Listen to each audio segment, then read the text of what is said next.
আলাপ সংসদের মধ্যে চলতেছে, যেইগুলা সমাধান হয়ে গেছে, মানুষ যার পক্ষে বক্তব্য দিয়ে দিছে, ওইগুলা নিয়ে ডিবেট চলতেছে, ফালতু আলাপ চলতেছে। সংসদ যেন এরকম যে আমি যত বাকপটু, আমি যত কথার মারপেচে আগাতে পারবো, সেই যেন ভালো সংসদ সদস্য। ওইগুলা যদি হতো তাহলে তো সবচেয়ে বড় ডিবেটারদেরকে নির্বাচন করে সংসদের ভিতরে ঢুকাই দিতে হতো। সেই হিসাবে আমিও তো একটা ডিবেটর। 2003, 4, 5, 6, 7 সালে আন্তঃবিশ্ববিদ্যালয় সেরা ডিবেটে বাংলাদেশের টপ ছিলাম। কি এর জাহাঙ্গীরনগর ইউনিভার্সিটি, কিসের অন্য বিশ্ববিদ্যালয়, সবগুলোকে হারায়া সেরা ডিবেটর ছিলাম। ওইটাই যদি মানদণ্ড হয় তাহলে সংসদের ভিতর আমাকে নিয়ে যান, আরো ভালো ভালো ডিবেটর যারা আছে তাদেরকে নিয়ে যান। সংসদের কাজ তো এইটা নয়, ঠিক কিনা? কিন্তু এখন ভাবচক্কর এমন হয়েছে, কথার মারপেচে কে কার উপরে উঠতে পারে, এই সকল বিলাসিতার জন্য সংসদ চলতেছে। আমার প্রস্তাবনা, সংসদ চলাতে নাকি প্রতি মিনিটে কোটি টাকা না লাখ টাকা খরচ হয়। দেশের যে পরিমাণ ক্রাইসিস, এই হিসাবে সবার আগে সংসদটা বন্ধ রাখেন, অন্তত বিদ্যুৎ খরচ বাঁচুক, ঠিক কিনা? সংসদ যদি এই সকল ফালতু আলাপের কেন্দ্র হয়, মীমাংসিত বিষয় নিয়ে নতুন করে কথা বলার জায়গা হয়, সংসদ আগে বন্ধ রাখেন, সংসদের আশপাশের লাইট অফ করেন। অন্তত পক্ষে ঢাকার 2-1টা অ্যাপার্টমেন্টের তাহলে নির্বিঘ্নে 1 মাস চলবে, ঠিক কিনা? আর যদি কার্যকর করতে হয়, দেশের জন্য ভাবেন, দশের জন্য ভাবেন, দেশ কিভাবে বাঁচবো ওইটার আলোচনা ওখানে তোলেন। আলোচনা শেষ পর্যন্ত না পৌঁছালেও দেশের মানুষ অন্তত বুঝবে যে আমরা যুদ্ধের পক্ষে নয়, অন্যায় যুদ্ধের পক্ষে নয়, এই সকল মানুষ বিপদে পড়ুক এর পক্ষে নয়, এরকম একটা বক্তব্য দেন। কথা পৌঁছাক কি না পৌঁছাক, দেশের মানুষ অন্তত অনুভব করুক। ফালতু কথার জন্য সংসদ নয়, ঠিক কিনা?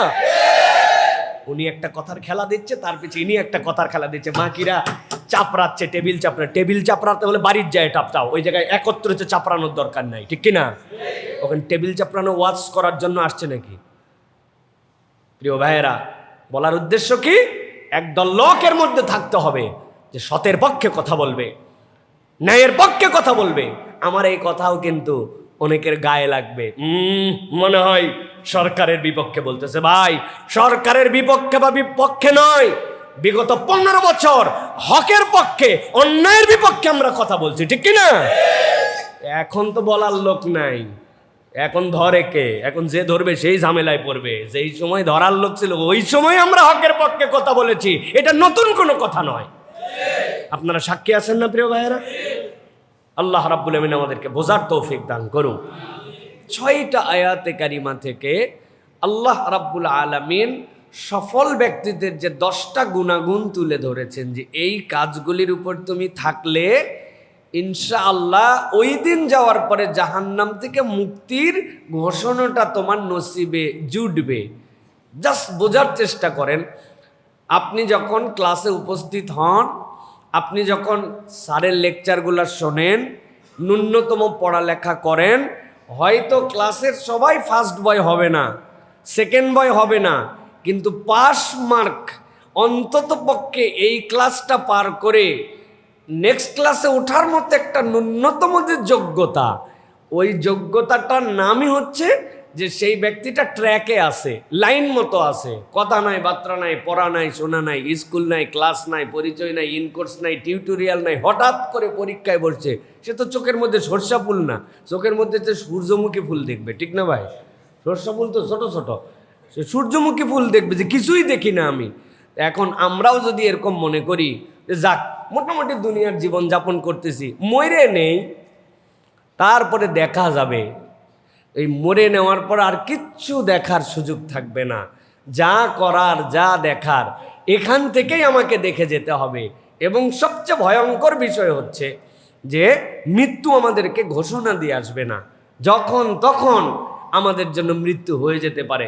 সুতরাং এই প্রস্তুতিটাই, জ্ঞানটা থাকলে আমরা অন্তত চিন্তা করব যে আল্লাহ, তোমার দুনিয়ার নিজাম অনুযায়ী যদি সকলকে ক্লাসের ফার্স্ট বই দেওয়া লাগতো, মানে এখনকার বাচ্চা কাচ্চার বাপ মা যেরকম চিন্তা করে সবাই ফার্স্ট হবে, তাহলে ক্লাসে 50টা ফার্স্ট 1 রোল রাখা লাগবে, আর বাকি 50টা 2 রোল, তাইলে মোটামুটি সবাই হ্যাপি, ঠিক না ভাই? অথবা ক্লাসের এই রোল সিস্টেম তো উঠাই দিছে প্রায়, দিয়ে সব ডিভিশন, 1 গ্রেডের মধ্যে সবাই সেকেন্ড গ্রেডের। না, আল্লাহ দুনিয়ার নিজামে যেহেতু ফার্স্ট, সেকেন্ড, থার্ডের পরেও সিরিয়াল থাকে, কিন্তু আমি পাস হয়ে যাওয়া বান্দাদের মধ্যে নিজেকে রাখতে চাই। আল্লাহ বলছেন এই দলে যদি থাকতে চাও, আমি আল্লাহ সফল কামদের কতকগুলা গুণাগুণ বলে দিচ্ছি, তুমি একটু হিসাব করে দেখো তুমি এর মধ্যে আসো কিনা। সুবহানাল্লাহ বলবেন না? আল্লাহ বাঁচায় দিতে চান আমাদেরকে। চলেন আমরা আজকের সংক্ষিপ্ত সময়ে জাস্ট 6টা আয়াতে কারিমা বলবো, এর মধ্যে থেকে বাকি গুণাগুণগুলো আমরা বের করে নেওয়ার চেষ্টা করি। 1 নম্বরে আল্লাহ রাব্বুল আমিন কোরআনুল কারীমের 31 নম্বর সূরা লোকমান। এই লোকমানের মধ্যে আল্লাহ রাব্বুল আমিন প্রথম থেকে জানাচ্ছেন বান্দাদের জন্য, আলিফ লাম মিম তিলকা আয়াতুল কিতাবিল হাকীম। আমি তোমাদের জন্য যে কোরআনের যেইটার অর্থ তুমি জানো না, যেইটা দিয়ে শুরু করলাম, আল্লাহ বলছেন এইগুলা হচ্ছে প্রজ্ঞাপূর্ণ কোরআনুল কারীমের আয়াত। মনে করো না এইগুলার কোনো মানে নাই, তুমি জানো না, তোমরা জানো না, কিন্তু এর একটা মানে আল্লাহর কাছে আছে।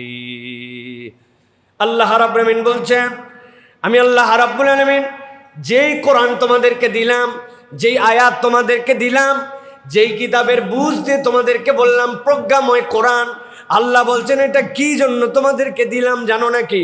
হুদা ওয়া রাহমাতাল লিল মুহসিনিন। আল্লাহ বলছেন এটা হচ্ছে হুদা, পথ প্রদর্শন। আল্লাহ বলছেন এটা হচ্ছে রহমত। কাদের জন্য? আল্লাহ বলছেন যারা মুহসিন হবে। আল্লাহ এরপরে পরিচয় দিচ্ছেন, ও দুনিয়ার মানুষ, তুমি যদি তোমার পরিচয়টা মুহসিনদের মধ্যে অন্তর্ভুক্ত করতে চাও, আমি এই প্রজ্ঞাপন্ন কোরআনের মধ্যে ছোট্ট 3টা পরিচয় তোমাদের জন্য তুলে ধরলাম। তুমি যদি এর অন্তর্ভুক্ত হও, তোমার নাম আব্দুল্লাহ হতে পারে, তোমার নাম আব্দুল খালেক হতে পারে, মিন্টু মিয়া হতে পারে, নজরুল ইসলাম হতে পারে, কিন্তু আল্লাহর কাছে তোমার নাম মুহসিনের দপ্তরের মধ্যে উঠে যাবে। আল্লাহ রাব্বুল আমিন বলছেন, الذين يقيمون الصلاة ويؤتون الزكاة وهم بالآخرة هم يوقنون।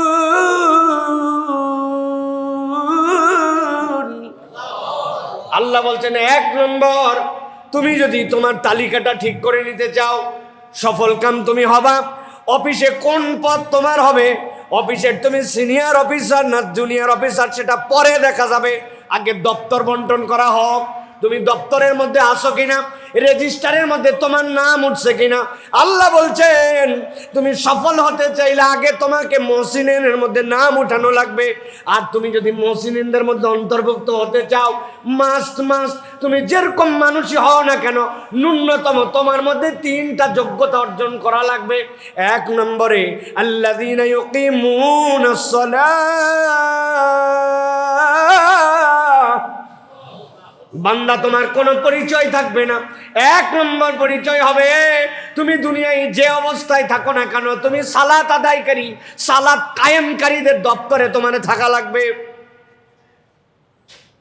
তবে মাঝে মাঝে মিস দেওয়া যাবে যদি বেশি ব্যস্ততা থাকে, যদি ধান কাটার সময় আসে, ধান লাগানোর সময় থাকে, পরীক্ষার চাপ, ওই সময় যদি নামাজ নাও পড়া হয়, তাহলে অন্তত মুহসিনের দপ্তরে আল্লাহ বাইপাস করে ঢুকাবে, তাই তো বুঝেন। কিন্তু আল্লাহ রাব্বুল আমিন বলছেন না, আল্লাযীনা ইউকিমুনাস সালাহ, তোমার 1 নম্বর পরিচয় তুমি সালাত আদায়কারীদের মধ্যে, সালাত কায়েমকারীদের মধ্যে তোমার নাম অন্তর্ভুক্ত করবে। 2 নম্বরে ওয়ায়ুতুনাজ যাকাত, তোমার যদি সম্পদ আল্লাহ রাব্বুল আমিন দিয়ে দেন, তাহলে খবরদার ভেবো না সব সম্পদের মালিক বোধহয় আমি। একটা হচ্ছে ঐচ্ছিক দান, আরেকটা হচ্ছে বাধ্যতামূলক। আল্লাহর সম্পদ তোমার কাছে আছে, আল্লাহর সম্পদ কোনটা তোমার মধ্যে আছে। 1 বছর যদি পার হয়ে যায়, নিসাব যদি অতিক্রম হয়ে যায়, 1 লাখ টাকার মালিক তুমি, কিন্তু খবরদার মনে করো না পুরা টাকা আমার। আল্লাহ বলছেন 97,500 টাকা তোমার, আর আল্লাহ বলছেন বাকি ওই 2,500 টাকা তোমার কাছে আছে, কিন্তু টাকাটা আল্লাহর। 7.5 ভরি স্বর্ণ তোমার কাছে আছে, কিন্তু তুমি মনে করতেছো 7.5 ভরি আমার। না না, ওর 2.5% হচ্ছে আল্লাহ রাব্বুল আলামিনের। আল্লাহ বলছেন তোমার 2 নম্বর পরিচয় ওয়ায়ুতুনাজ যাকাত, তুমি কখনো এটা তোমার সম্পদ মনে করো না, তোমার সম্পদের পবিত্রতা হিসাবে তুমি সব সময় যাকাত আদায়কারী। সুবহানাল্লাহ। 3 নম্বর আল্লাহ রাব্বুল আলামিন বলছেন হুম বিল আখিরাতি হুম ইউকিনুন, আল্লাহ বলছেন আর তারা যা কাজ করে, যা করে পরকালকে বিশ্বাস করে করে, পরকালমুখী জিন্দেগি চালায়। সে জানে দুনিয়ায় আমাকে কেউ ধরতে নাও পারে, দুনিয়ায় ফাঁকি দেওয়া যেতেও পারে, দুনিয়ার বিচারকে প্রহসনে প্রশ্নবিদ্ধ করা যেতে পারে, কিন্তু সে পরকালে বিশ্বাস করে এমন এক দিবস, যেই দিবসে আল্লাহর সামনে দাঁড়ানো লাগবে। সুবহানাল্লাহ। কোনো ব্যক্তির জীবনে যদি এই 3 গুণ হয়, আল্লাহ বলছেন সে নিজের নাম মুহসিনদের মধ্যে তুলে নিল। এইটা কোনো ধোঁকাবাজি বিশ্বাসের নাম নয়, এইটা তার আন্তরিক বিশ্বাসের প্রমাণ। সে তার কাজের মধ্যে এইটার প্রমাণ দেয়। আল্লাহ বলছেন নবী আপনি জানাই দেন, উলাইকা আলা হুদাম মির রাব্বিহিম ওয়া উলাইকা হুমুল মুফলিহুন। আমি আল্লাহ বললাম এই মানুষগুলাই হেদায়েতের উপরে প্রতিষ্ঠিত আছে, আর আশা করা যায় এই মানুষগুলাই সফল কাম হবে। একটু আওয়াজ দিয়ে বলেন তো এই ঘোষণাটা কার? এই কথা বলছেন কে? এই মানুষগুলার ব্যাপারে সাক্ষ্যদাতা কে? এই সাক্ষ্য কবুল করবেন কে? এই সাক্ষ্য যে দিতে হবে এই প্রস্তাবনাটা ঘোষণাও করছেন কে? আল্লাহ বলছেন বুঝ করে নাও, আমি রব্বুল আলামিন সফলদের তালিকা বানালাম। আমি প্রশ্নকর্তা, আমি খাতা দেখব, আমি মার্কিং দিব। যিনি প্রশ্নকর্তা তিনি প্রশ্ন জানালেন, যিনি মার্কিং দিবেন তিনি বলতেছেন গ্রেড কোনটা পাবা, যিনি এইটা কবুল করবেন তিনি আবার ঘোষণা দিয়ে আল্লাহর পক্ষ থেকে জানাই দিচ্ছেন নবীর মাধ্যম দিয়ে, উলাইকা হুমুল মুফলিহুন। এই মুহসিনরা এই নাম উঠালে আল্লাহর কাছে তারাই সফল হবে। সুবহানাল্লাহ। অতএব আমাদের প্রাথমিকভাবে এই টার্গেটে আমাদের জিন্দেগিকে গঠন করতে হবে যে আল্লাহ আমার কাছে সম্পদ থাকলে দান করব। 2 নম্বরে আল্লাহর প্রতি পরকালের দিকে তাকায় আমার জিন্দেগি চলবে। বাস কেউ দেখে না, রব্বুল আলামিন আমাকে দেখছেন এই বিশ্বাস করি বলেই না আমি মুহসিন। আর দুনিয়া একদিক হতে পারে, আমার সালাত একদিক, এটার সাথে কোনো স্যাক্রিফাইস নাই, কোনো কাটাকাটি নাই। এই যদি আমাদের হয় তাহলে আমরা মুহসিন, আর মুহসিনরা আল্লাহর কাছে সফলের তালিকায় উঠে যাবে। সুবহানাল্লাহ বলেন। এটা গেল প্রথম দল। এরপর আল্লাহ রাব্বুল আলামিন সফলদের দ্বিতীয় পরিচয় দিচ্ছে। আল্লাহ বলছেন অনেক টাকা পয়সা, অনেক সম্পদ, অনেক প্রভাব প্রতিপত্তি, টানা বহু বছর ক্ষমতাধর, এক মহাদেশ থেকে আরেক মহাদেশ পার করে এসে হাজার হাজার টনের বোমা নিক্ষেপ করে এক দেশকে ধ্বংস করে দিতে পারে। আল্লাহ বলতেছেন মনে করতেছে দুনিয়ার দাপটে আর দুনিয়ার দুঃখিতে এইগুলা মনে করতেছে সফল। আল্লাহ বলছেন না, সফলদের একটা পরিচয় আল্লাহর কাছে আছে। কি পরিচয়?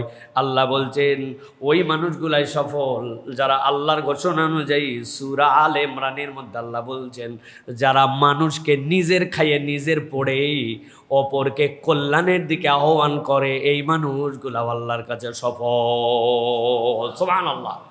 আল্লাহ সূরা আলে ইমরান 104 নম্বর আয়াতের মধ্যে তাবৎ দুনিয়ার মানুষের জন্য বলছেন ওয়াল তাকুম মিনকুম উম্মাতুন ইয়াদউনা ইলাল খায়র ওয়া ইয়ামুরুনা বিল মারুফ ওয়া ইয়ানহাউনা আনিল মুনকার ওয়া উলাইকা হুমুল মুফলিহুন।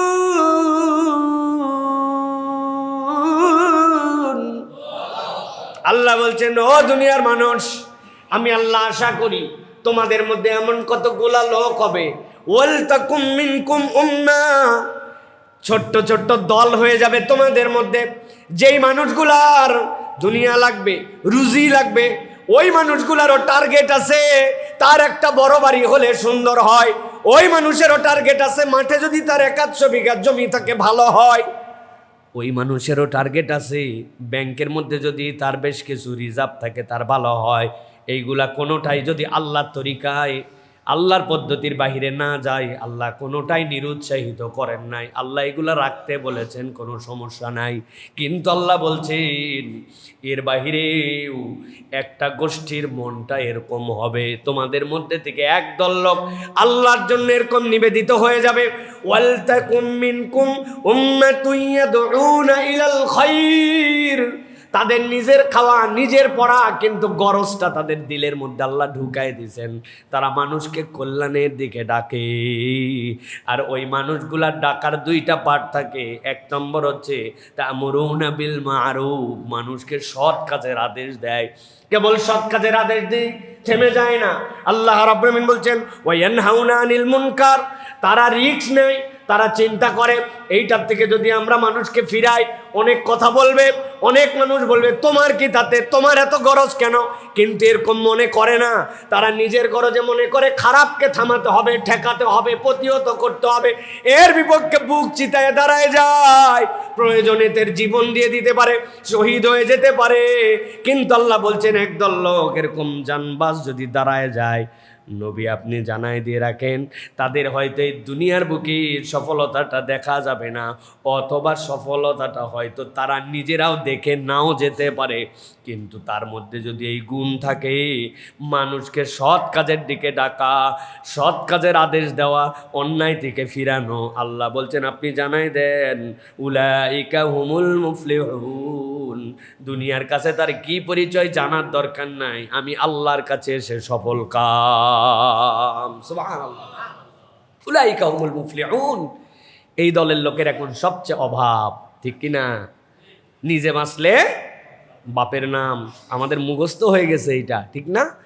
কি রং কনসেপ্ট এইটা, নিজে বাপলে বাপের নাম, এটা হচ্ছে আমাদের একটা রং কনসেপ্ট। এইটা আমাদের সুদূর ইসলামিক দৃষ্টিভঙ্গিতে কিছু ব্যাখ্যা সাপেক্ষে এই কথা বলা যেতে পারে, কিন্তু আল্লাহ রাব্বুল আলামিন নিজে কেবল বাঁচতে বলেন নাই, কু আনফুসাকুম ওয়া আহলিকুম নারা, তুমি বাঁচো, তোমার পরিবার বাঁচাও, তুমি বাঁচো, তোমার সমাজকে বাঁচাও, তুমি বাঁচো, তোমার দেশকে বাঁচাও, তুমি বাঁচো, তোমার বিশ্বকে বাঁচাও। আমি চিন্তা করতেছি আমার দেশ কেমনে চলবে, গাড়ি কেমনে চলবে, অফিস কেমনে চলবে, হ্যাঁ, তেল যদি না থাকে গার্মেন্টস কেমনে চলবে, চিন্তা করতেছি না? একবার আমি এই চিন্তা করার বক্তব্য খুঁজেই পাচ্ছি না যে এই যে অন্যায় যুদ্ধ, দেশ যেটাই হোক, আপনি উন্মুক্তভাবে মানুষকে বোম্বিং করে মেরে ফেলতেছেন, স্কুল মানতেছেন না, বাচ্চা কাচ্চা মানতেছেন না, শেষ করে দিচ্ছেন। এই যুদ্ধটা কেমনে বন্ধ হবে? আমার অত প্রভাব নাই, আমার কথা কে শোনে, আমি ক্ষুদ্র এক মানচিত্রের কোণার মধ্যে দেশ, কিন্তু আপনি তো দেশ, আপনি তো মানুষ। এই হিসাবে তো আপনার এই আওয়াজের পক্ষেও একটা কথা থাকার কথা ছিল, এই আওয়াজ আমার দেশে নাই। কথা ঠিক কিনা? ফাওয়ালাপ সংসদের মধ্যে চলতেছে, যেইগুলা সমাধান হয়ে গেছে, মানুষ যার পক্ষে বক্তব্য দিয়ে দিছে, ওইগুলা নিয়ে ডিবেট চলতেছে, ফালতু আলাপ চলতেছে। সংসদ যেন এরকম যে আমি যত বাকপটু, আমি যত কথার মারপেচে আগাতে পারবো, সেই যেন ভালো সংসদ সদস্য। ওইগুলা যদি হতো তাহলে তো সবচেয়ে বড় ডিবেটারদেরকে নির্বাচন করে সংসদের ভিতরে ঢুকাই দিতে হতো। সেই হিসাবে আমিও তো একটা ডিবেটর। 2003, 4, 5, 6, 7 সালে আন্তঃবিশ্ববিদ্যালয় সেরা ডিবেটে বাংলাদেশের টপ ছিলাম। কি এর জাহাঙ্গীরনগর ইউনিভার্সিটি, কিসের অন্য বিশ্ববিদ্যালয়, সবগুলোকে হারায়া সেরা ডিবেটর ছিলাম। ওইটাই যদি মানদণ্ড হয় তাহলে সংসদের ভিতর আমাকে নিয়ে যান, আরো ভালো ভালো ডিবেটর যারা আছে তাদেরকে নিয়ে যান। সংসদের কাজ তো এইটা নয়, ঠিক কিনা? কিন্তু এখন ভাবচক্কর এমন হয়েছে, কথার মারপেচে কে কার উপরে উঠতে পারে, এই সকল বিলাসিতার জন্য সংসদ চলতেছে। আমার প্রস্তাবনা, সংসদ চলাতে নাকি প্রতি মিনিটে কোটি টাকা না লাখ টাকা খরচ হয়। দেশের যে পরিমাণ ক্রাইসিস, এই হিসাবে সবার আগে সংসদটা বন্ধ রাখেন, অন্তত বিদ্যুৎ খরচ বাঁচুক, ঠিক কিনা? সংসদ যদি এই সকল ফালতু আলাপের কেন্দ্র হয়, মীমাংসিত বিষয় নিয়ে নতুন করে কথা বলার জায়গা হয়, সংসদ আগে বন্ধ রাখেন, সংসদের আশপাশের লাইট অফ করেন, অন্তত পক্ষে ঢাকার 2-1টা অ্যাপার্টমেন্টের তাহলে নির্বিঘ্নে 1 মাস চলবে, ঠিক কিনা? আর যদি কার্যকর করতে হয়, দেশের জন্য ভাবেন, দশের জন্য ভাবেন, দেশ কিভাবে বাঁচবো ওইটার আলোচনা ওখানে তোলেন। আলোচনা শেষ পর্যন্ত না পৌঁছালেও দেশের মানুষ অন্তত বুঝবে যে আমরা যুদ্ধের পক্ষে নয়, অন্যায় যুদ্ধের পক্ষে নয়, এই সকল মানুষ বিপদে পড়ুক এর পক্ষে নয়, এরকম একটা বক্তব্য দেন। কথা পৌঁছাক কি না পৌঁছাক, দেশের মানুষ অন্তত অনুভব করুক। ফালতু কথার জন্য সংসদ নয়, ঠিক কিনা? উনি একটা কথার খেলা দিচ্ছে, তার পিছনে ইনি একটা কথার খেলা দিচ্ছে, বাকিরা চাপড়াচ্ছে, টেবিল চাপড়াতে হলে বাড়ির যায় টাপটাও, ওই জায়গায় একত্রিত চাপড়ানোর দরকার নাই, ঠিক কিনা? ওখানে টেবিল চাপড়ানো ওয়াজ করার জন্য আসছে নাকি? প্রিয় ভাইয়েরা, বলার উদ্দেশ্য কি, একদল লোকের মধ্যে থাকতে হবে যে সতের পক্ষে কথা বলবে, ন্যায়ের পক্ষে কথা বলবে। আমার এই কথাও কিন্তু অনেকের গায়ে লাগবে, মনে হয় সরকারের বিপক্ষে বলতেছে। ভাই, সরকারের বিপক্ষে বা বিপক্ষে নয়, বিগত 15 বছর হকের পক্ষে, অন্যায়ের বিপক্ষে আমরা কথা বলছি, ঠিক কিনা? এখন তো বলার লোক নাই, এখন ধরে কে? এখন যে ধরবে সেই ঝামেলায় পড়বে। যেই সময় ধরার লোক ছিল ওই সময় আমরা হকের পক্ষে কথা বলেছি, এটা নতুন কোনো কথা নয়। আপনারা সাক্ষী আছেন না প্রিয় ভাইয়েরা? আল্লাহ রাব্বুল আমিন আমাদেরকে বোঝার তৌফিক দান করুন।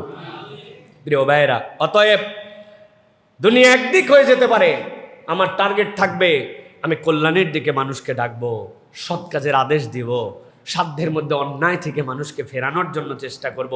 অন্যায় দেখলাম, চিন্তা করলাম আমার সাথে তো হচ্ছে না, আমার এলাকার সাথে তো হচ্ছে না, আমার পরিবারের সাথে তো হচ্ছে না, আমি তো সরাসরি ওর ভিকটিম নই, অতএব হলেই কি আর না হলেই কি। এটা যদি আমার মন মানসিকতা হয়, আপনি বিভিন্ন দলে নিজেকে যুক্ত করে নিতে পারবেন, কিন্তু আল্লাহর দেওয়া উলাইকা হুমুল মুফলিহুন, সফল কামদের তালিকার মধ্যে নিজের নাম দেখা যাবে না। অতএব সফল কামের তালিকার মধ্যে দেখতে হলে নিজের খায়ে বনের মোষ মাঝে মাঝে তাড়ানো লাগবে, ঠিক কিনা? 3 নম্বরে আল্লাহ রাব্বুল আমিন বলছেন, একদল লোক আল্লাহর কাছে সফল কাম হিসাবে নাম লেখায় ফেলবে। সূরা রুমের মধ্যে আল্লাহ রাব্বুল আমিন তার বর্ণনা দিয়েছেন। 38 নম্বর আয়াত থেকে আল্লাহ তার বর্ণনা শুরু করেছেন।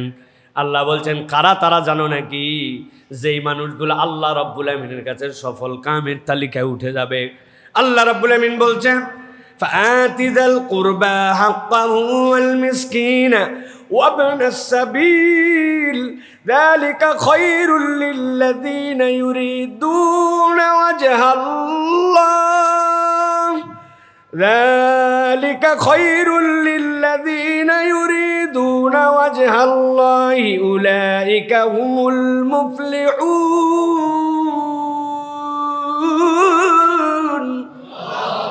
আল্লাহ বলছেন, ও আমার হাবিব, আপনি জানাই দিয়ে রাখেন আপনার উম্মতের ভিতরে একদল লোকের তবিয়ত একটু ভিন্ন রকম হবে। কি তবিয়ত তাদের হবে? অভ্যাসগতভাবে তারা একটু ভিন্ন রকম অভ্যাসের মানুষ হবে। আল্লাহ বলছেন, আতিযাল কুরবা হাক্কাহু ওয়াল মিসকিন, তার যখন টাকা পয়সা থাকবে, রব্বুল আমিন তাকে যখন একটু সম্পদ দিয়ে দিবেন, আল্লাহ বলছেন সম্পদ পাওয়া মাত্র সে তার নিকটাত্মীয়র হকগুলা বুঝাইয়া দেয়, নিকটাত্মীয়র জন্য খরচ করতে শুরু করে। ওয়াল মিসকিন, অভাবগ্রস্ত মিসকিন দেখে সে ফেরত দেয় না। ওয়াবনাস সাবিল, আর যদি কোনো মুসাফির ব্যক্তি যদি বিপদে পড়ে যায় তাকে ফেরত দেয় না। আল্লাহ বলছেন, এই যে খরচ করলো, এই খরচ করতে সে বাধ্য নয়, এই খরচ করা তার জন্য ফরজ নয়, এইটা না করলে আল্লাহ তাকে পানিশমেন্ট দিয়ে জাহান্নামে ঢুকাবেন, এরকমও নয়। কিন্তু তার দিলটা প্রস্তুত হয়ে গেছে, কোথাও একটু দেওয়ার জন্য আহ্বান আসছে, তার সামর্থ্যের মধ্যে আছে, কম সামর্থ্যে থাকলে কমের মধ্যে থেকেই দেয়, বেশি সামর্থ্যে থাকলে কঞ্জুসামি করে না। আল্লাহ বলছেন, প্রথম যে দেয় আতিযাল কুরবা হাক্কাহু, তার নিকটাত্মীয়র হক যেইগুলো আছে সেইগুলা পূরণ করে দেয়। মানুষ জানে এই ব্যক্তির কাছে গেলে, এই ব্যক্তির কাছে চাইলে এই ব্যক্তি কখনো বিমুখ করে দেয় না। মানুষের কাছে তার এই পরিচয়টা হয়ে গেছে। ওয়াল মিসকিনা ওয়াবনাস সাবিল যালিকা খায়রুল লিল্লাযীনা ইউরিদুনা ওয়াজহাল্লাহ। আল্লাহ বলছেন, এটা কেবলমাত্র একমাত্র ওই উদ্দেশ্যের জন্য যেন আমার আল্লাহ খুশি হয়ে যান, আল্লাহর সন্তুষ্টির জন্য, লোক দেখানোর জন্য নয়। সমাজে তার দানবীর পরিচয় হয়ে যাবে, আমার একটা টাকা পয়সা হয়েছে, না দিলে মানুষে কি বলবে, কোনো রকম সুনাম সুখ্যাতি কামায়ের জন্য নয়। আল্লাহ বলছেন, ইউরিদুনা ওয়াজহাল্লাহ, কেবলমাত্র আল্লাহর দিকে তাকাইছে, আমার আল্লাহ যেন আমার প্রতি একটু রাজি খুশি হয়ে যায়। আল্লাহ বলছেন, আল্লাহর রাজি খুশির জন্য ক্ষুদ্র থেকে ক্ষুদ্র দানও যদি করে থাকে, আল্লাহ বলছেন, নবী জানায় দেন, উলাইকা হুমুল মুফলিহুন, আল্লাহ সফল কামদের তালিকায় ওই ব্যক্তির নামটাও উঠাইয়া নিবেন। সুবহানাল্লাহি বিহামদি। অতএব প্রিয় ভাইরা, সুযোগ থাকলে দান করার মেন্টালিটি, খরচ করা, নিকটজন, নিকট আত্মীয়, আমি একটা পর্যায়ে চলে আসছি কিন্তু আমার আত্মীয় স্বজন তাদের খবর আমি আর রাখি না, আমার গ্রামের সাথে আমার কোনো কানেক্টিভিটি নাই, আমি এখন শহরে হয়ে গেছে, জিজ্ঞাসা করে ঈদ করতে কি গ্রামে যান? কার কাছে যাব ভাই, ও আর ভাল লাগে না, পরিবেশ নাই এই জন্য। অথচ উনি নিজে একটু পরিবেশ বানিয়ে নিতে পারতেন। গ্রামে গেলে দুটা মানুষ হলেও তার দ্বারা বেনিফিটেড হতো, উপকার হতো। কেবল নিজের চিন্তা করে না, নানার দেশের সাথে, দাদার দেশের সাথে, নিজের অরিজিনের সাথে তার একটা সম্পর্ক আছে। এই সম্পর্কটা কি জন্য? আল্লাহকে খুশি করার জন্য। আল্লাহ, এখানে আসলেও আমার কিছু নাই, কিন্তু আশপাশের মানুষ আমি গেলে একটু উপকৃত হয়, এই জন্য আমি এই সম্পর্কটা নির্মাণ করে রেখেছি। এইটা যদি তার মেন্টালিটি হয়, আল্লাহ বলছেন দুনিয়ায় তার হয়তো অত সুনাম সুখ্যাতি হবে না, কিন্তু জেনে রাখো আল্লাহর খুশির জন্য যদি দান খয়রাত করে, আল্লাহ তার নামটা সফল কামদের তালিকায় তুলে নিবেন। সুবহানাল্লাহ। এটা গেল 3 নম্বর আয়াত। এবার চলেন 4 নম্বর দল। আল্লাহ রাব্বুল আলামিন নবীজি সাল্লাল্লাহু আলাইহি সাল্লামকে দিয়া সূরা মুজাদালার মধ্যে থেকে আল্লাহ বর্ণনা শুরু করেছেন। 22 নম্বর আয়াত থেকে আল্লাহ বলছেন আরেক দল সফল কাম ব্যক্তি আছে, তাদের কিছু ক্যারেক্টার আছে, তাদের কিছু আচার আচরণ আছে, তাদের কিছু হ্যাবিচুয়েট আছে, তাদের কিছু প্র্যাকটিস আছে। নবী আপনি এই পরিচয়গুলো তাদের কাছে জানায় রাখেন। আল্লাহ রাব্বুল আমিন বলতেছেন সূরা মুজাদালার মধ্যে, উলাইকা কাতাবা ফি কুলুবিহিমুল ঈমান ওয়া আইয়াদাহুম বিরূহিম মিন ওয়া ইউদখিলুহুম জান্নাতিন তাজরি মিন তাহতিহাল আনহারু খালিদিন ফিহা। আল্লাহ বলছেন একদল লোক, তাদের স্বভাব চরিত্রটা কেমন জানো নাকি? উলাইকা কাতাবা ফি কুলুবিহিমুল ঈমান, তারা তাদের অন্তরের ভিতরে ঈমানকে নির্ধারণ করে নিয়েছে। আল্লাহর প্রতি বিশ্বাস, আল্লাহর প্রতি ভরসা, ইসলামের প্রতি আনুগত্য, এটা তারা নিজের উপরে নিজেই নির্ধারণ করে নিয়েছে। মৃত্যু একমাত্র ছেদ করে আল্লাহর কাছে তার হায়াতকে নিয়ে যেতে পারে, কিন্তু হায়াতে থাকতে সে অন্য কোনো দিকে দৌড়ায় না, সে ঈমানের উপরেই নিজেকে রাখে। সুবহানাল্লাহ।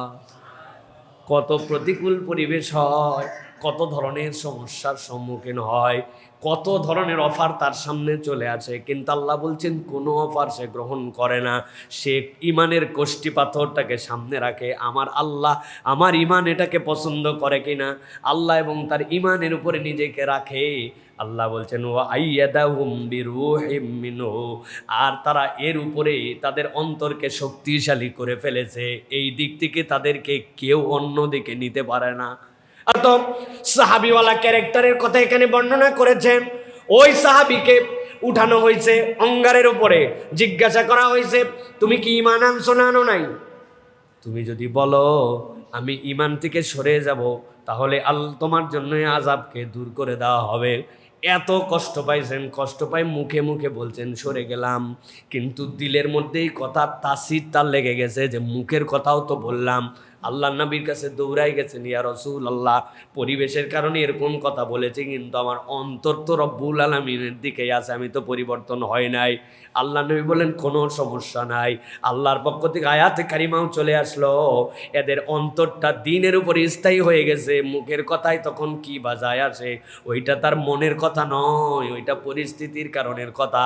আল্লাহ বলতেছেন এই শ্রেণী তো আছে, আরেকটা শ্রেণী আছে নিজেদের অন্তরকে তার প্রতি শক্তি করে ফেলছে। বেলাল রাদিয়াল্লাহু তাআলাকে বলা হয়েছে শুধু একটা কথা বলো, যেই জায়গায় তুমি আছো এই একই জায়গাতে তুমি না কেবল মুহাম্মদ সাল্লাল্লাহু আলাইহি ওয়াসাল্লাম যদি থাকতো তাহলেই তোমাকে ছেড়ে দিব বলে আমি শতবার এই জায়গার মুখোমুখি হতে রাজি আছি, কিন্তু আমার হাবিব সাল্লাল্লাহু আলাইহি ওয়াসাল্লামকে একবারও এটার মুখোমুখি এই কল্পনাও করতে আমি রাজি নাই। সুবহানাল্লাহ। আল্লাহ রাব্বুল আমিন বলছেন উলাইকা কাতাবা ফি কুলুবিহিমুল ঈমান ওয়া আইয়াদাহুম বিরূহিম মিনহু ওয়া ইউদখিলুহুম জান্নাতিন তাজরি মিন তাহতিহাল আনহার খালিদিন ফিহা রাদিয়াল্লাহু আনহুম ওয়া রাদু আন উলাইকা হিজবুল্লাহ আলা ইন্না হিজবাল্লাহি হুমুল মুফলিহুন। আল্লাহ বলছেন, ও দুনিয়ার মানুষ, একবার যদি তোমার অন্তর্কের উপরে স্থায়িত্বের মধ্যে নিয়ে আসতে পারো আর ইমানের প্রতি তুমি যে অটল অবিচল করতে পারো, আল্লাহ বলছেন আমি রব্বুল আমিন তাদের ব্যাপারে একটা সাক্ষ্য দিয়ে দিলাম। কি সাক্ষ্য দিলাম? রাদিয়াল্লাহু আনহুম ওয়া রাদু আন, তারা আল্লাহর প্রতি খুশি আছে আর আল্লাহ তার প্রতি খুশি আছে। সুবহানাল্লাহ। আল্লাহ বলছেন ওই হালতটা কিয়ামত পর্যন্ত মানুষের জন্য থাকবে। একদল লোক এই দলের উপরে অধিষ্ঠিত থাকবে, সে আল্লাহর বিধানকেই চূড়ান্ত মনে করেছে। দুনিয়ায় কে কি বলল কিচ্ছুই মনে করে না, আল্লাহর দিক থেকে তার পা পিচ্ছিল হয়ে যায় না। আল্লাহ বলছেন জানো নাকি দলগতভাবে এরা কোন দলের মেম্বার, এদের পার্টির নাম কি? আল্লাহ বলছেন উলাইকা হিজবুল্লাহ, এরা হচ্ছে আল্লাহর দল। আর আমি আল্লাহ জানাই রাখলাম আলা ইন্না হিজবাল্লাহি হুমুল মুফলিহুন, আল্লাহর দলের লোকেরা একমাত্র সফল হতে পারবে। সুবহানাল্লাহ। তাহলে দল একটা আল্লাহরও আছে, আছে না ভাই? আল্লাহর একটা পার্টি আছে। আল্লাহর পার্টির যারা মেম্বার তাদের পরিচয় কি? যে তারা তাদের দিলকে কাতাবাফি কুলুবিহিমুল ঈমান, তারা ঈমানকেই প্রায়োরিটি দিছে, আর কোনো কিছুর প্রায়োরিটি নাই। ওয়াইয়াদাহুম, এর উপরে নিজেদেরকে শক্তিশালী করে নিয়েছে। কত অফার আসবে ভাই! একটু ব্যবসা করার জন্য লোন নেওয়া লাগে, আর আগেকার কি লোন এরকম ছিল? এখনকার লোন একটু সুদ ভিত্তিক নিতে হয়। আগে না ছিল ইম্পোর্ট, না ছিল এক্সপোর্ট, এখন দুনিয়া ট্রেড চলতেছে আর তুমি আসো ব্যাকডেটেড। আল্লাহ আমি পরিস্থিতির শিকার, আল্লাহ এই জন্য আমি একটু ট্রেডিং করতেছি এই কারবার দিয়া। আল্লাহ বলছেন এই দল থাকবে, আল্লাহ তাদেরকে পরিস্থিতির শিকার বললে মাফ করে দিতেও পারেন, কিন্তু আরেক দল থাকবে আইয়াদাহুম, শক্তিশালী করে রাখছে, ভিক্ষা করে খাবো, সুদের কারবারে জড়িত হব না। আছে না এই মেন্টালিটির লোক? আছে না? শত শত লোকের কম আছে। আল্লাহ দুনিয়ার সব লোক আমাকে ব্যাকডেটেড বলতে পারে, প্রধানমন্ত্রীর পদের থেকে আমাকে টিটকারি করে জীবন্ত টেন্ট বলে টিটকারি করতে পারে, দুনিয়ার সব মানুষ আমাকে নানান ধরনের ক্রিটিসাইজ করতে পারে, আমি পর্দার উপরে আছি। আল্লাহ ও ইউরোপেও যা, বাংলাদেশেও তা, সৌদি আরবেও যা, আমেরিকাতেও তা, আমার পর্দা, আমার স্বকীয়তা, আমি আমার জায়গায় ধরে আছি কঠোরভাবে ইমানের উপরে। আল্লাহ বলতেছেন এইগুলা হচ্ছে আল্লাহর দলের লোক। আল্লাহ বলছেন দুনিয়ায় যা হয় হোক, এরা আল্লাহর কাছে সফল কামদের নাম নিজেদেরকে অন্তর্ভুক্ত করে ফেলছে। সুবহানাল্লাহ। এই জন্য প্রিয় ভাইরা, ইমান এবং ইমানের যে দাবি তার পক্ষে অনড় অবিচল থাকতে হবে। একটুতে পা হড়কায় যাবে, একটুতে পা অন্যদিকে নিয়ে চলে যাব, তাহলে তো আমাদের জন্য বিপদ। প্রিয় ভাইরা, এই যে দাজ্জালীয় যে ব্যবস্থাপনার সামনে আসবে, সেটা নিয়ে আমরা মাঝে মাঝে বলি না যে সাবেক আমলে আবার দুনিয়া ব্যাক করে চলে যাবে, মানুষ আবার প্রাণীর উপরে সওয়ার হয়ে চলবে। কিভাবে সম্ভব? পুরা দুনিয়া সেই ইভি থেকে শুরু করে কত ধরনের প্রযুক্তি চলে আসলো ভাই। খালি যে তেল আসাটা বন্ধ হোক না, একটু বন্ধ হওয়া দরকার আছে, মাস দুয়েকের জন্য পুরা বন্ধ হওয়া দরকার আছে, এটা যাতে বুঝতে পারে যে ওই গাজাবাসীর কষ্টটা কি, কিউবার মানুষের কষ্টটা কি। এই বিশ্ব তাকায় তাকায় দেখতেছে আইসিইউ এর ভিতরে তাদের জন্য পাম্প চলা অবস্থাতে তারা শুধু একটা রেজিমের বিপক্ষে নিজেদের অবস্থানকে প্রতিষ্ঠিত করার জন্য তেল বন্ধ করে দিয়ে শত শত বাচ্চাকে মেরে ফেলছে হাসপাতালের মধ্যে, তাদের আইসিইউ চলে না। এই রানিং দুনিয়ায় কিউবাতে রানিং আজকেও তাদের কাছে তেল নাই, তাদের হাসপাতাল বন্ধ হয়ে গেছে। আমাদের বন্ধ হলে কি সমস্যা? ওদের বন্ধ হওয়া দরকার, যারা পুরা পৃথিবী যেন অনুভব করতে পারে, আমরা যেন এই কষ্ট আমরা যেন বুঝতে পারি। আল্লাহ হেফাজত করুক। এটা আবেগ দিয়ে বললাম, হয়তো বিবেক দিয়ে না, কিন্তু এই কষ্টগুলি দুনিয়ার মানুষ অনুভব করতেছে। সব যদি বন্ধ হয়, আপনি বলতেছেন আমার তেলের গাড়ি না, আমার ইভি ইলেকট্রিক। ও বাবা, আপনার বিদ্যুৎ না থাকলে আপনি কোত্থেকে আপনি এটা চার্জ দিবেন ভাই?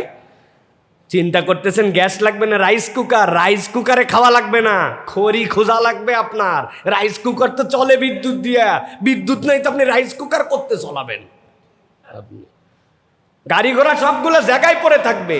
কালকে দেখলাম আমার গাড়ি তো দুর্বল, কম দামি এক গাড়ি, আরেকটা নাম বললাম না, কোটি টাকার উপরে গাড়ি, দেখি নসিমন আছে না, নসিমন চিনেন? বট বট বট বট বট বট, ওইটা দিয়ে টাইনে নিয়ে যাচ্ছে। ছবি তুলে রাখছি আমি, বানায় বলতেছি না। আরেকটা হেভি দামি গাড়ি ট্রাক্টরের উপরে উঠাইছে। আমি আমার ময়েনকে বললাম, ট্রাক্টরে উঠানো তো একটা কঠিন ব্যাপার। ওই বলতে ঠেলায় পড়লে উঠে যায়। এই যে দুনিয়ার বাস্তবতা, এই বাস্তবতায় আবার ঘোড়ার পিঠে ওঠা খুব দূরের কথা, কুত্তার পিঠে ওঠা লাগবে। ঘোড়া তো অনেক দূর, কত ঘোড়া পাবেন কোথায়? প্রিয় ভাইয়েরা, এই দুনিয়া এরকম হয়ে যেতে পারে। যারা আমরা মনে করতেছি মাশাআল্লাহ এই অবস্থায় আছি, এলা মাইক চলবে না, মুখ দেওয়াজ করা লাগবে, মোবাইল টোবাইল কিচ্ছু থাকবে না, তখন আপনি কি, আপনি তখন আবার মুহূর্তের মধ্যে 48 ঘন্টার মধ্যে 100 বছর পিছায় চলে গেছেন, 150 বছর 200 বছর পিছায় চলে যাবেন, ঠিক কিনা? এই সময় আপনাকে একজন বলছে তোমার মোবাইলটা অন করাই দিব আর তোমার গাড়ির তেল দিব, আমার কথা শোনা লাগবে। রাজি না? রাজি না? যা বলবে তাই রাজি। তোমার কথা শোনা লাগবে মানে পা দাও, তলা দাও, গু লাগাই দাও, সাইডে দিচ্ছি, দাও। কারা করবে এটা?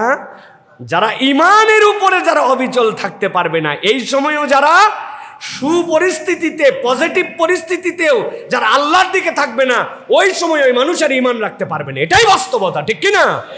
দাজ্জাল আপনাকে যে দেখাবে বৃষ্টি নেমে যাচ্ছে, জান্নাত দেখাই দিচ্ছে, তার হুকুমে আল্লাহ পাওয়ার দিচ্ছে, সব হচ্ছে, আপনি কেমনে ইমান ধরে রাখবেন? সম্ভব না তো। আপনি এখনই তো ইমান বেচে দিবেন। এই জন্য আল্লাহ বলছেন উলাইকা কাতাবা ফি কুলুবিহিমুল ঈমান ওয়া আইয়াদাহুম বিরূহিম মিন। এর উপরে কঠিন বানায় ফেলছে। আল্লাহর দিক, আল্লাহর দিকই, ভালো পরিবেশেও আল্লাহর দিক, খারাপ পরিবেশেও আল্লাহর দিক। এখন না আপনাকে প্রমাণ দিতে হবে, সব সুযোগ থাকার পরেও আমি আল্লাহর দিকে আছি, তখন না আল্লাহ আপনাকে সাপোর্ট করবে, আল্লাহ আপনার দিলকে মজবুত বানায় দিবে। দুনিয়া একদিক হয়ে যাবে, এক যুবক দাঁড়ায় যাবে, কিসে তুই আমারে মারে ফেলবি, আবার তুই জীবন দিবি, তাও তুই দাজ্জাল। দাজ্জাল তাকে হত্যা করে ফেলবে, সে দেখবে, সাথে সাথে আবার জীবন দিবে, দাঁড়াবে, আমি তোরে মারছি, আমি জীবন দিচ্ছি, বলছি তাও তুই দাজ্জাল। আমার নবী এই কথা বলছিল, আমার ইমান আছে। ওই যে প্রতিরোধ শুরু হবে, ওইটা একজন যুবক ইমানদার দিয়ে প্রতিরোধ শুরু হবে। সুবহানাল্লাহ। ওটা ওই অপসংস্কৃতি, পশ্চিমা সংস্কৃতির গড্ডালিকায় নিজেকে নিমজ্জিত করে দেওয়া, হ্যাঁ, পরিবেশ পরিস্থিতি অনুযায়ী ইসলাম যতটুকু ভাল লাগে ততটুকু পালন করা, আল্লাহ রসুলের দিক থেকে দূরে সরে যাওয়া, এই মানুষের দ্বারা সম্ভব হবে না। আল্লাহর কাছে দোয়া করেন, আল্লাহ দাজ্জাল আসার অন্তত 200 বছর আগে যেন আমরা দুনিয়ার থেকে ইমান নিয়ে চলে যাই। আমাদের যে, আপনাদেরটা জানি না, আমার যে অবস্থা, টেকা কঠিন, কথা ঠিক কিনা? অনেকে আমাদের মধ্যে দোয়া করে, আল্লাহ আমাদের মেহেদির সৈনিক বানাবো। ওরে বাবা রে, টায়ার পাঞ্চার হলে লাভ দিয়ে উঠে, দোকানের শাটার নামায় ফেলছে, ট্রাক বাস্ট হয়েছে, পরে বলছে ট্রাক বাস্ট হয়েছে, আমি বুঝি নাই, মনে করছি যে কি হয় না হয়, বন্ধ করে হালালাম। যারা দোকান বন্ধ করে ফেলে, ট্রাক বাস্ট হলে তারা মাহাদির সৈনিক হতে যাবে। আল্লাহর কাছে মাপ চান, আল্লাহ ইমানের সাথে তাড়াতাড়ি দুনিয়ার থেকে নিয়ে নেয়। মাহাদির সৈনিক যারা ওইরকম মজবুত ইমান, তারা যেন হয়, আর আমাদের বাচ্চারা যেন ওই দিকে যেতে পারে, সেই ব্যবস্থা করেন, সেই ব্যবস্থা করেন। আল্লাহর কাছে দোয়া করতেছি না আমরা, রব্বানা হাবলানা মিন আজওয়াজিনা ওয়া যুররিয়াতিনা কুররাতা আয়ুনিন ওয়াজআলনা লিল মুত্তাকিনা। আল্লাহ মুত্তাকিদেরকে আমাদের ইমাম বানায় দাও, তাই তো না? তাই তো। খবরদার উল্টা পাল্টা অর্থ বলেন না। ওয়াজআলনা লিল মুত্তাকিনা ইমামা, আল্লাহ আমাদেরকে মুত্তাকিদের ইমাম হওয়ার যোগ্যতা দাও। ইসলাম লিডার হওয়ার আবেদন করছে সন্তানদের জন্য, ওরে অনুসারী বানাতে বলে নাই। সুবহানাল্লাহ বলেন। কি দোয়া করতেছি তাই তো বুঝলাম না। আল্লাহ আমার সন্তান, আমার পরিবারকে চোখে শীতলতা বানাও, আর আমার সন্তানদেরকে ইমানদারদের, মুত্তাকিদের আমির বানাও, লিডার বানাও। এই দোয়া না আমি করছি। আল্লাহ আমাদের সন্তানদের, এর মানে কি, তারা প্রত্যেকে এক একজন লিডারশিপের কোয়ালিটি নিয়ে বড় হবে, প্রত্যেকে এইরকম আল্লাহর দলের মধ্যে আসবে, তারা যেন নিজের পরিচয় দিতে পারে আমি আল্লাহর দলের সদস্য। আল্লাহ যেন এরকম যোগ্য মানুষ আমাদেরকে বানানোর তৌফিক দান করেন। কেমনে হবে এটা? খালি আমিন বলে না, ইমানের উপরে অটল অবিচল থাকার শপথ নিতে হবে। পারবো ইনশাআল্লাহ। 5 নম্বরে আল্লাহ রাব্বুল আলামিন সূরা মাইদার মধ্যে বলছেন, আরেক দল লোক নবী আপনি জানায় রাখেন সফল কামদের মধ্যে অন্তর্ভুক্ত হবে। সূরা মাইদার 90 নম্বর আয়াত থেকে আল্লাহ বলছেন, ইয়া আইয়ুহাল্লাযীনা আমানু ইন্নামাল খামরু ওয়াল মাইসিরু ওয়াল আনসাবু ওয়াল আজলাম রিজুসুম মিন আমালিশ শাইতান ফাজতানিবুহু লাআল্লাকুম তুফলিহুন। আল্লাহ বলছেন নবী জানাই দিয়ে রাখেন, দুনিয়ায় কতগুলা বাজে অভ্যাস আছে, এইগুলা ত্যাগ করতে হবে, শতভাগ ত্যাগ করতে হবে। আর ধারে পাশেও তার সম্পর্ক নাই। আল্লাহ বলতেছেন, ইয়া আইয়ুহাল্লাযীনা আমানু ইন্নামাল খামরু, মদ এবং মাদকতা, মদের সাথে মাদকতার সাথে নেশার সাথে শুধু সম্পর্ক তার থাকবে না। তবে মদ না খালেও মাঝে মাঝে গুল লাগানো যাবে, তাই তো না? ঈদের চাঁদে কেবলমাত্র একটু বিড়ি টিড়ি টানা যাবে তো যাবে না? আল্লাহ রাব্বুল আলামিন বলছে, নেশা এবং নেশা জাতীয় যা কিছু আছে তার থেকে তোমার সম্পর্ক থাকবে না। ইয়া আইয়ুহাল্লাযীনা আমানু, ও ঈমানদারেরা, ইন্নামাল খামরু ওয়াল মাইসির ওয়াল আনসাব ওয়াল আজলাম রিজুজুম মিন আমালিশ শাইতান। আল্লাহ বলছেন, আমি জানাই দিয়ে রাখলাম, তোমার কাছে পরিষ্কার করে দিয়ে রাখলাম, 1 নম্বরে মদ, 2 নম্বরে জুয়া। আল্লাহ বলছেন ওয়াল আনসাব, ভাগ্য নির্ধারণকারী তীর। তোমরা 10 জন মিলে একটা লটারির টিকিট কাটছো, একজনকে দিয়ে দিছে 40 লক্ষ টাকা, ঢাকার বুকে ফ্ল্যাট। আল্লাহ বলছেন ওই সময় আনসাব ছিল একরকম, এখনকার আনসাব একরকম, লটারি। আল্লাহ বলছেন আর জেনে রাখো, এইগুলা আল্লাহ রাব্বুল আলামিন শয়তানের কাজ হিসাবে সাব্যস্ত করে দিয়েছেন। খবরদার খবরদার, এইগুলা কাজের কাছেও তোমরা যাবা না। আল্লাহ বলছেন যদি তুমি এখান থেকে নিজেকে দূরে সরায় রাখতে পারো, মদ, জুয়া, ব্যভিচার এবং ভাগ্য নির্ধারণকারী তীর, এই যে এই আইটেমগুলো আছে যেইগুলো আল্লাহ শয়তানের কাজ বললেন, তুমি যদি নিজেকে সরায় নিয়ে রাখো, আল্লাহ বলছেন সরায় নিয়ে রাখো মানে আমি আল্লাহ বললাম ফাজিতানিবুহু, দূরে থাকো, এর কাছেও যাও না, এখান থেকে তোমার সম্পর্ক অনেক দূরে থাকবে। আল্লাহ বলছেন লাআল্লাকুম তুফলিহুন, একটা তো করে তোমাকে সফল হতে বলছি, এই বাদ দেওয়ার মধ্যে তুমি গেলেও রব্বুল আলামিন তোমাকে সফল বানায় দিবেন। সুবহানাল্লাহ। বাদ দেওয়ার উদাহরণটা কিরকম জানেন? একটা বাচ্চাকে বলছে যে তুমি এই বাংলাদেশের মানচিত্রটা তাড়াতাড়ি করে জোড়া দাও। বলেন তো বাংলাদেশের মানচিত্র যদি ছিঁড়ে দেয় 1 পৃষ্ঠা A4 সাইজে, এটা জোড়া দেওয়া সহজ না কঠিন? কঠিন। আমাদের মানচিত্র এইরকম করতে করতে প্যাঁচ আবার সমুদ্রের মধ্যে আমাদের লেজ ঢুকে গেছে, ছোট বাচ্চার জন্য কঠিন না? আল্লাহ বেশি সময় লাগায় নাই, অল্পক্ষণের মধ্যেই ওই বাচ্চাটা জোড়া দিয়ে ফেলছে। আরে তো মাথা খারাপ, পুরি সুবহানাল্লাহ, তুই কেমনে এটা জোড়া দিলি? কই স্যার আমি তো মানচিত্র জোড়া দেইনি, মানচিত্রের উল্টা পাশে একটা বাংলাদেশের পতাকা ছিল ওই বরাবর, আমি হেলে পতাকাটা জোড়া দিছি, মানচিত্র অটো জোড়া লাগছে। বুঝেন নাই প্রিয় ভাইয়েরা? আল্লাহ রাব্বুল আলামিন সফলের একটা বর্ণনা দিলেন, এই কাজগুলা করো। আরেকটা বর্ণনা দিচ্ছেন, কাজ তো অনেক আছে, বাদ দিবি কোনগুলা? 4টা কাজ বাদ দে, আল্লাহ রাব্বুল আলামিন তোরে সফল বানায় দিবেন। সুবহানাল্লাহ। অধিকাংশই আমরা এগুলা কাজ থেকে দূরে আছি, কিন্তু প্রকারান্তরে ডাইনে বামে কোন ইচ্ছা হয়ে আমরা আবার এর মধ্যে জড়িত হয়ে যাই। আমরা এগুলা কাজের সাথে কম বেশি নিজেদেরকে সম্পৃক্ত করে ফেলে। অতএব কোনো অজুহাতে কোনোভাবেই এইগুলার সাথে আমাদের জড়িত হওয়া যাবে না। সর্বশেষ আল্লাহ রাব্বুল আলামিন বলছেন, দুনিয়ার চূড়ান্ত সফল মানুষদের একটা পরিচয় আছে। সূরা নূরের ভিতর আল্লাহ তার বর্ণনা দিয়েছেন। সূরা নূরের 31 নম্বর আয়াত থেকে আল্লাহ ধারাবাহিকভাবে তার পরিচয় দিয়েছেন। আল্লাহ বলছেন, আমি রব্বুল আমিন সফলদের তো তালিকা দিলাম, তবে চূড়ান্ত সফল হতে হলে তোমার একটা চূড়ান্ত গুণ তোমার মধ্যে থাকা লাগবে। আল্লাহ বলছেন, ওয়াতুবু ইলাল্লাহি জামিআ আইয়ুহাল মুমিনুনা লাআল্লাকুম তুফলিহুন। আল্লাহ বলছেন, ও দুনিয়ার ইমানদারেরা, তুবু ইলাল্লাহি জামিআ, তোমরা বিচ্ছিন্নভাবে আল্লাহর দিকে ফেরত এসো না, তোমরা সবাই মিলে আল্লাহর দিকে তওবা করো। আল্লাহর দিকে তওবা করার ব্যাখ্যা আপনাদের কাছে বহুবার দিয়েছি। আল্লাহ নিজে কোরআনুল কারীমের মধ্যে ব্যাখ্যা দিয়েছেন, তুবু ইলাল্লাহি তাওবাতান নাসুহা। আল্লাহ বলছেন এই তাওবায়ে নাসুহা মানে ভাঙা সম্পর্ককে জোড়া লাগানো।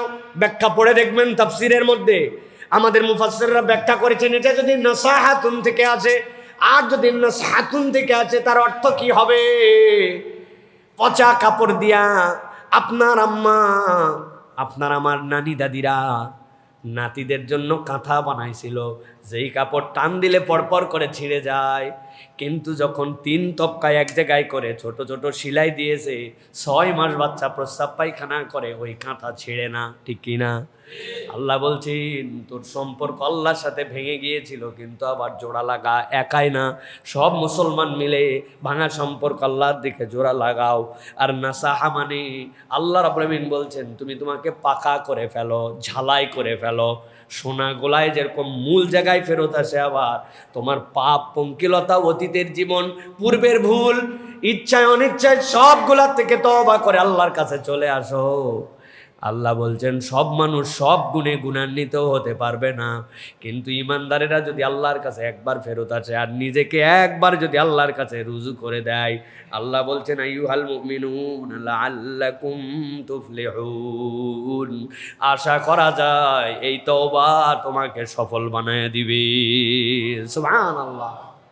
অতএব প্রিয় ভাইয়েরা, খুব সংক্ষেপ আলোচনা, প্রত্যেকটা পয়েন্ট ধরে ধরে দীর্ঘ কথা বলার সুযোগ আছে, কিন্তু আজকে এবং জুমা পূর্ব অধিবেশনে শিক্ষিত মানুষের কাছে অল্প কথায় যথেষ্ট। আশা করি যে গুণগুলার কথা বলেছি খুব কঠিন কিছু না। একটু যদি আমরা ঠান্ডা মাথায় আবার যে চিন্তা করি, আলোচনাগুলো যদি আবার সুযোগ পাই কোথাও থেকে শুনে নিয়ে যদি একটু নোট করি, করে যদি প্ল্যান করি যে এই কয়টা ভালো এই কয়টা খারাপ, দেখি না তালিকা দিয়া আমি কেমনে ভালোর দিকে চলতে পারি, কেমনে আমি একটু আমার জীবন পরিবর্তনকারী সিদ্ধান্ত নিতে পারি। আমাদের সমস্যা বক্তাও চিন্তা করে, ওয়াজ আজকে করছি মাশাআল্লাহ, আলোচনার মতো একটা আলোচনা হয়েছে, জনগণও বলে শুনে যার শান্তি পাইছে, দিলটা জুড়ায় গেছে, জুমার বক্তব্য তো এরকমই হওয়া লাগে, এইরকম প্রশংসা করে গেছে। বক্তাও সফল, শ্রোতাও সফল, তাই তো না ভাই? না ভাই না, আমাদের একটু নিজেদের জীবনকে নতুন করে একটু অ্যানালাইসিস করে আমরা যেন সামনের দিকে এই সিদ্ধান্তগুলো নিজের জীবনে বাস্তবায়ন করতে পারি। আল্লাহ যেন সেই তৌফিক দান করেন। আল্লাহ যেন তার সফল কাম বান্দাদের মধ্যে আমাদের নামগুলাকে অন্তর্ভুক্ত করে নেন। যা বললাম আমাকে এবং আমাদের সকলকে সে অনুযায়ী জীবনযাপন করার মতো তৌফিক দান করে।